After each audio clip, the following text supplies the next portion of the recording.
Thanks for joining us here on the Bearcats Sports Network. It's time to catch up with McKendree football coach Mike Babcock. First, coach, let's quickly recap the West Liberty contest, a thrilling 16-15 double overtime victory. It was a scoreless game at the half. The Bearcats got a couple of field goals from Stephen O'Block, went to overtime, and then found a way to win. Elsie Burke hitting Sean Dowling in the end zone, a 15-yard touchdown pass to put the Bearcats ahead.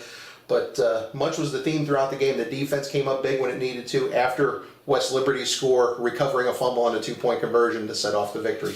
You know, you talk about a team effort. I thought it was great to see our guys fight, not just for 60 minutes, but, two overtimes as well. It could have easily gone the other way, especially, when you're on defense and you're having a great game and have a lot of takeaways and turnovers and stops on third down. They played 90-plus plays. And so, but to be able to come away with the win, even though we had missed opportunities throughout the game, like I said, at least we were able to come up with the W. First, let's look at the defense. The defense had numerous big performers.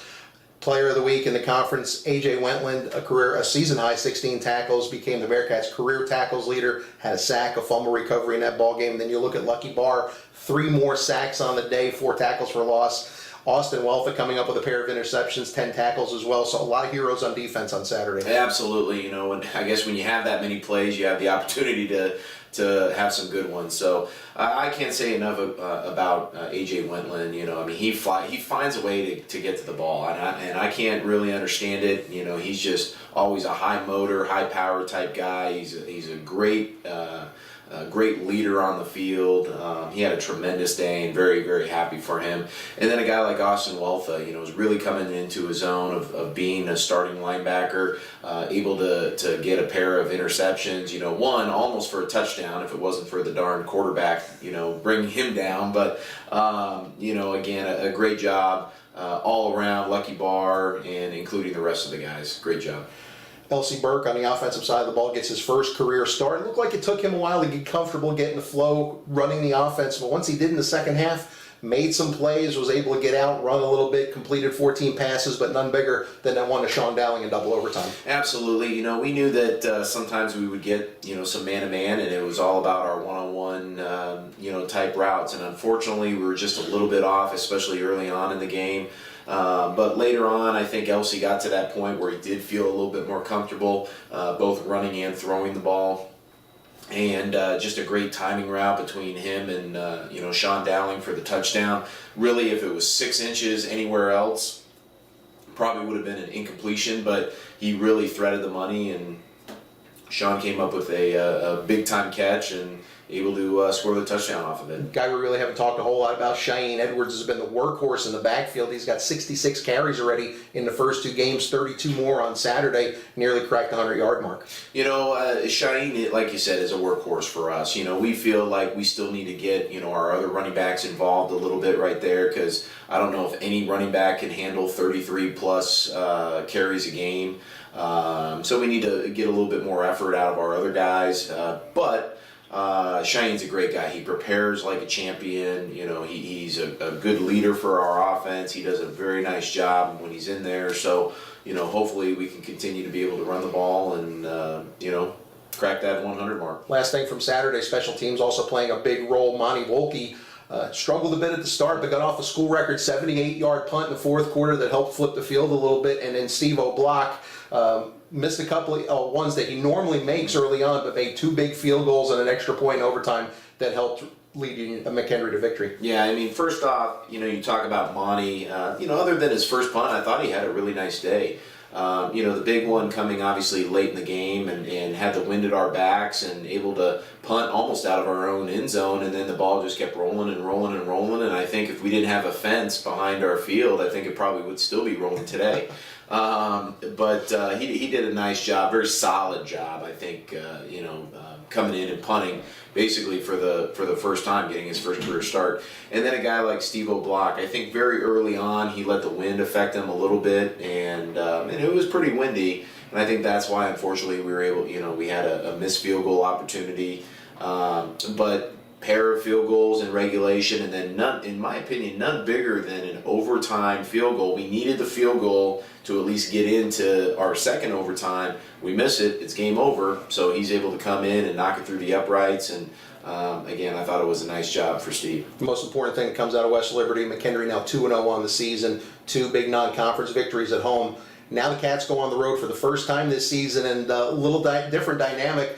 FCS squad, formerly NCAA 1AA. You go to Drake University.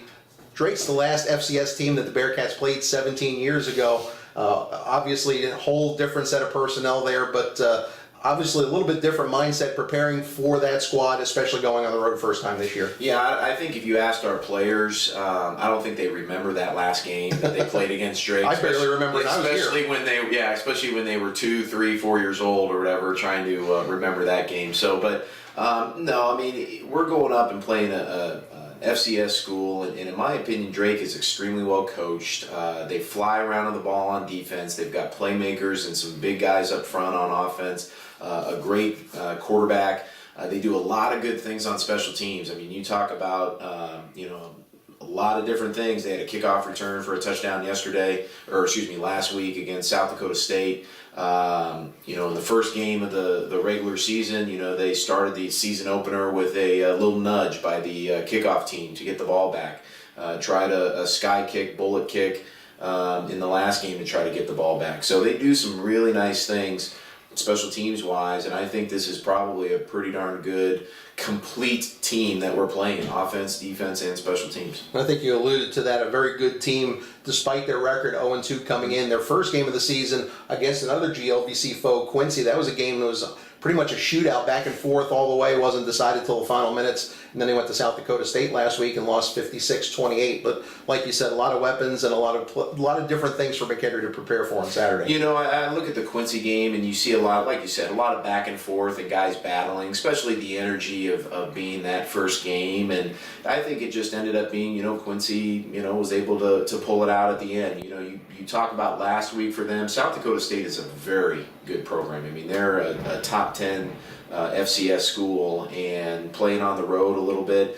But the best thing that I saw in that game was I did not see anybody quit. I did not see anybody decide to turn it down or anything. And that to me is great coaching, and that to me is great effort, and they have a lot of heart with it. So I think this is going to be a battle. I think these guys are, excited to have a home game for them and kind of finish us out before they get into their conference, just like we have our last non-conference game this weekend before we get into our conference game. So should be a good battle. Despite the fact that it is the first road game of the year for McKendree, you've got to like the fact that the mindset is a regular preparation for these guys. You've got a veteran squad, so they know how to prepare for a road game, played very well on the road last year, and that's got to be good to know going up to a place like Drake on Saturday. It is. I mean, we're playing in a stadium that's a little bit bigger than ours, against more fans that are there, a 6.5-hour bus ride, a hotel instead of your own bed that you're sleeping in. So there's all those factors that go into the game, but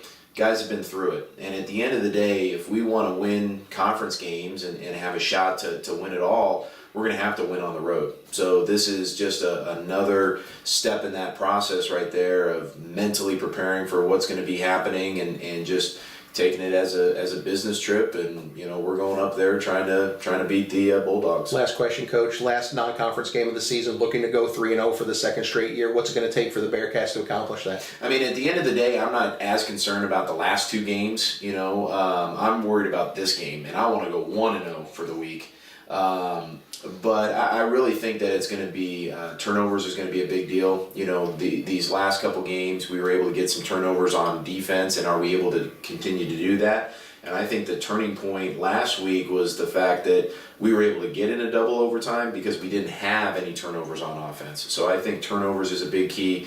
And then just being able to get our offense, plugging away and getting going early on, I think is going to be a big deal as well. And, are we able to score points? So if we can do those two things, I think we'll have a chance. Coach, good luck on Saturday. Appreciate it. Don't forget you can listen to the game live on the Bearcat Sports Network at glvcsn.com/McKendree, beginning with the pregame show at 12:45. And don't forget to follow all your pre- and postgame coverage of McKendree football as well as all of our other sports at mckbearcats.com.